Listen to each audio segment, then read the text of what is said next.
Riding with the Rabbi.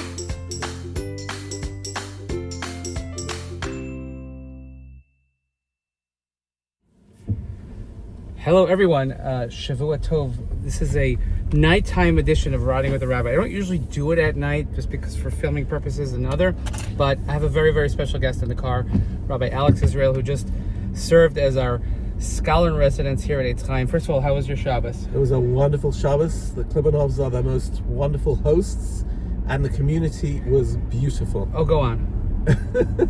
The community was just such a warm, wonderful community, and gorgeous family, the Klibbanovs, so thank you. Thank you so much. So tell us, why don't you tell our audience about who you are, what do you do, and why would you be on a scholar in residence circuit?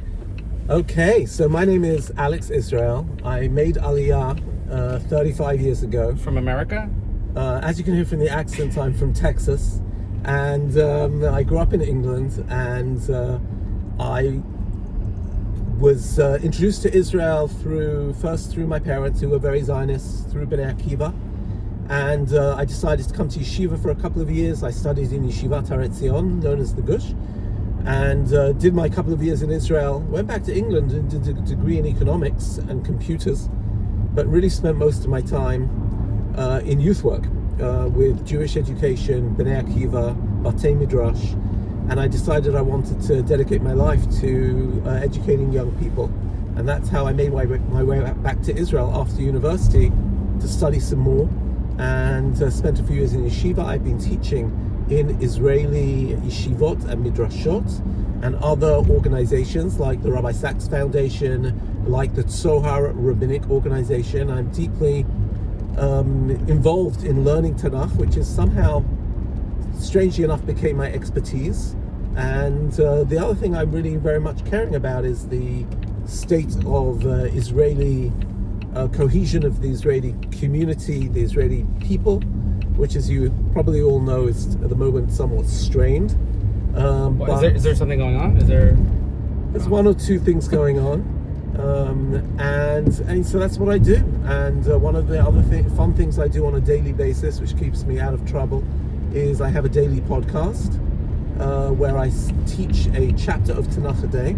So far, gone through the whole of Nevi'im and the half of Ketuvim, and in August I'll be starting back with Torah. So you can look it up on Spotify or Apple Podcast. It's called the Tanakh Podcast. Is it on your website as well? There's a link on my website. So our listeners can access your Torah teaching, so you're going to have at least 10 more downloads if you take all of my listeners, all of my viewers. It's just a little self-deprecating thing that I do, because most of my listeners are my mom watching on repeat, but that's okay.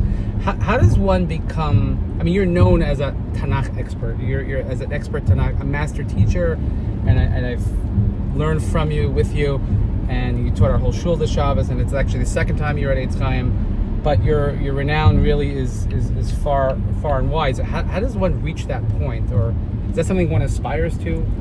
It's very funny. When I went for my first job interview, the first question was a bit mean, asked by the interviewer was, "Are you a Tanakhist?" And I didn't even understand what that question really meant. At the time, I don't think I was. I was more of call it an all-rounder. I was teaching a little bit of halakha and a little bit of Gemara, but I think I'll go back to Malcolm Gladwell's 10,000 hours. I think it's more than 10,000 hours. I have really intensely been teaching Tanakh for over 30 years, and slowly I started off. The truth is, I started off by teaching during my student years. I had a shiur every Friday night in my home for teenagers, and then I was sort of like winging it. I would read Nechama Leibowitz every single week, and I got through the classic approaches of the Mefarshim. Then when I came back to Har Etzion, I met and learnt with amazing masters of Tanakh like Rav Yol Ben Nun, like Rav Meidan, Rav Sabato, Rav Samet, Rav Menachem Leibtag, and I was very attracted to all of that. I did a master's degree in Bar Ilan University, where I focused on Midrash. So I got quite a grounding, but it really is the work in the classroom, learning Sefer after Sefer. I wrote a couple of books on Sefer Melachim, which again gave me a sense of really digging deep and trying to uncover everything that I could about a sefer. And slowly, I think it accumulates. You start building ideas which dissect and intersect. I think that's how you develop expertise. So maybe it's the obvious choice because you wrote 2 Sfarim, it's from Maggid Books on the Lachem, but what is your favorite book of Tanakh? It's really not a fair question. I know, it's not fun. Yeah. There is no favorite book on Tanakh. What I love is the diversity of Tanakh. There are so many different ways that you will encounter God through Tanakh. And one of the things that I love about Tanakh is that you really encounter God. When you're studying Mishnah and Talmud, which I do on a regular basis, you're very much embroiled in a world of law and legal definition. But in the Tanakh, you really hear the voice of God in a very unmediated, direct way. So it might be Tehillim, which is, first of all, appeals to the poetic, but to the direct engagement with God in times of joy and in times of despair. It might be simply the stories of the Avot, which connect us to our grounding, our roots. But I think there are so many other books which are phenomenal. Whether it is even a book like, it's funny you asked me that question. When our oldest son was born, we were trying to choose a name, and we were brainstorming. My wife said to me, "What's your favorite Navi?" And at the time I was teaching Trei Asar, I said Chabakuk. She said, "Okay, forget that question." But and how much is it impacted, let's say, by teaching or learning Tanakh in Israel versus, let's say, in Chutz La'aretz? I think enormously. I think when you learn Tanakh, you're really learning the story of the Jewish people, their ups and downs, their struggles with all sorts of questions from their identity. So I always see the question of Avodah Zarah, not just a question about religion, the question of identity, to managing triumph in war, managing corruption, managing all sorts of different valences of religion and how religion interacts with life. And it comes so alive, not only the places, not only the words. You come across vocabulary in the Tanakh and you say, wait, that's part of Ivrit. And you marvel at the fact that the Hebrew language has been revived. And then going to different places. I drive past Beit Lechem into Yerushalayim every day. It's exciting. So I definitely feel that it is a constant conversation between our lives, our national, our collective, and our statehood, and the book. So let me ask you another unfair question. Kind of like Rabbi Sachs used to do, like the desert island discs. Yes. So you're stuck on you can have a Tanakh. Okay, I'll give you a Tanakh. Let's make 3 Mefarshim, 3 commentaries on Tanakh. What would you take? Okay, 3 Mefarshim. Wow, this is a fun question. Obviously, Rashi. Rashi is the number one. Rashi brings tons of midrashim. I think on Torah, I would definitely bring the Ramban. The Ramban is phenomenal because the Ramban has a very global view, and he also frequently brings multiple approaches. So he'll frequently grapple with Rashi, with Ibn Ezra, with a more pshat approach, with a more drush approach. It's very holistic. I think his partner, I'm going to cheat a bit now, his partner in Navi is the Radak. Okay. And so the Ramban and the Radak. And then I think I would maybe look for a third, somebody more contemporary. I think in my developmental stages, it was definitely Rav Shimshon al-Hirsch, who affected me very strongly.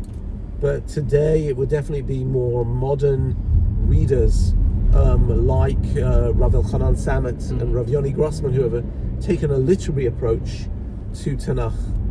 So I think those would be the 3 dimensions that I would take. So let's say you have a student who gets very excited about learning Tanakh. So what advice do you give a beginner or a moderate beginner, to really delve in, besides going to your classes? And listening to my podcast, obviously. Yes. Which, by the way, I started because of my students. My students says, we want to continue learning with you, and that was why I did it. Where would I tell them to begin? So I think there's always two ways. One is, first of all, just to get a knowledge. I'll give maybe 3 different ways that a person can do it. One is learn Parshat Shavua and learn it with whatever your skill set is. I started really getting to know Parshat Shavua with the Nechama Leibovitz books. because they're like a survey book, and they give you an idea of like the greatest hits and the major sugyot, the big underlying Tanakh, issues, right? the big issues, and you sort of get a bekias in that regard. I also tell students when they go to university, why don't you make a chabura? You can have people of every level, of every stripe, non-observant, non-affiliated, whatever it might be, together with people who have studied in yeshiva, and each week maybe somebody can even lead. And so I think Parshat Shavua is a great in to learning Torah. I think learning anything, a parak a day is manageable. There are lots of resources, and I think that way you start getting a knowledge of things. I am teaching a parak a day in Tanakh. I also learn Mishnah every single day, and I've managed to get through Mishnah several times now. So I think a great way to get a knowledge and a broad understanding and a broad sense of the landscape is that. And then I would, and both of those areas are in a way what we might call a bikiyut.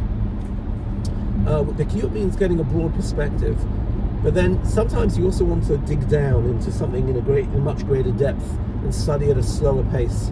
So I would take anything which, everybody has different areas of interest. Somebody who's architecturally oriented might want to study the story of the construction of the Mishkan that we've just been reading. Other people might want to study moral issues. They might want to study the morality of Amalek or with morality of war. They might want to, somebody into politics might want to learn the stories of King Saul and King David and the intrigue. So I would definitely encourage people to follow their interests and study something with a bit of depth, read a few books on it, read commentary on it, and start experiencing the excitement of what it is to really engage in things in some sort of depth. So those are two Bekiyut ideas and one Iyun idea. Right. And there's been such an explosion, especially in Israel, I think, in these areas of study, particularly with the commentaries that are coming out both in Hebrew and in English. And I think there's just such a wealth of information online also. This is an area of Tanakh which I was not trained in, but I've become a little bit more proficient in, let's say, Parshanut and modern approaches, something which I was never exposed to in yeshiva. And I just think it's beautiful, it's fascinating, and I'm very excited that hopefully this summer I could attend the Yemei Yun B'Tanakh in Herzog, which I've never been able to do. Let me explain to our audience, there is like sort of a Tanakh Fest which takes place at Yeshivat Har Etzion in Alon Shvut in Gush Etzion, and it's 5 whole days of study of Tanakh where thousands of people come. It's like a huge Tanakh conference that continues 5 days, and people are running from lecture to lecture, 5-6 lectures a day. And they even have a few classes in English. They take 2 days and fill those up, and they have the hikes. There are also hikes and trips, and it's just a lot of fun. So what's up next? What's the big thing up next for Rabbi Alex Israel? So first of all, I'm very excited for my. I'm working on my Sam day by day. I've just finished Kohelet. First, you should be saying you're going home now. So I'm on my way back to the airport. Rabbi Sam is taking me to the airport, which is very gracious of him. So I'm on my way back to Eretz Yisrael. The next book I'm going to teach on my podcast is the book of Daniel, and that's piece of cake. That's an interesting challenge, right? I think we call it what do we call it fantasy fiction at some level. It's the wildest, most psychedelic book in the Bible, so we will grapple with that. I've got plans to take my podcast up to video and to do some really interesting video stuff. And if anybody wants to help me with that, they can always be in touch. And that's very exciting. And I've got 3 books in the pipeline. One on Parshat HaShavua, on the weekly Torah portion. One where I'm going to, please God, publish my shiurim on Sefer Tehillim. And one which will be a book about the Yamim Noraim in the period of Elul and Tishrei. And the manuscripts are being worked on as we speak.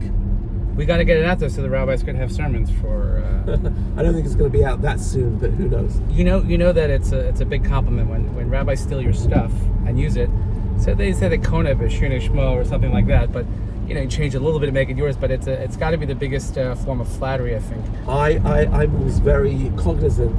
I like that Mishnah in Pirkei Avot, which says anybody who quotes somebody brings redemption to the world.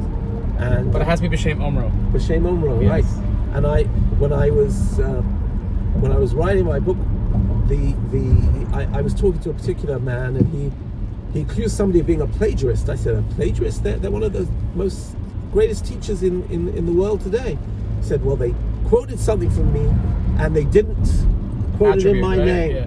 And I freaked out, and I went through my whole book, and I said, where did I hear this idea? Where did I hear this idea? And you'll see in the footnotes, I heard this from Menachem Lichtag, I heard this from Rabbi. I like, chas v'shalom, that I shouldn't attribute something correctly to who, and then I was, this idea, I can't remember where I heard it. So, well, I've benefited a lot from your teaching, and I think everybody, if you go to Rabbi Israel's website, you can sign up and you'll get a weekly email. You'll get a digest for the Parsha with 3 or 4 or 5 different, some simpler ideas, some a little bit more in depth discussion topics and questions. I think you'll find it extremely, extremely useful, especially for the Shabbos table. And I think it's a great resource for everyone to have a part of. So thank you. I just want to thank you for spending Shabbos with us, for being such a good friend, and for gracing us with your presence here, and really just for sharing your Torah with the world, because you've made our world a better place by enlightening all of us in these areas of Tanakh, which are sometimes lesser studied. Like Daniel, I don't think I could find it in the Tanakh, let alone teach it or pronounce half the words in it. Artach Shasta, but the did that very well. Yeah, I see. That's from Megillah Esther. But the knowledge that you bring into the world is just such a gift, and we're so thankful to benefit from it. And I thank you for your friendship, and thank you for just spending a few minutes with us. So I'll let you have the last word.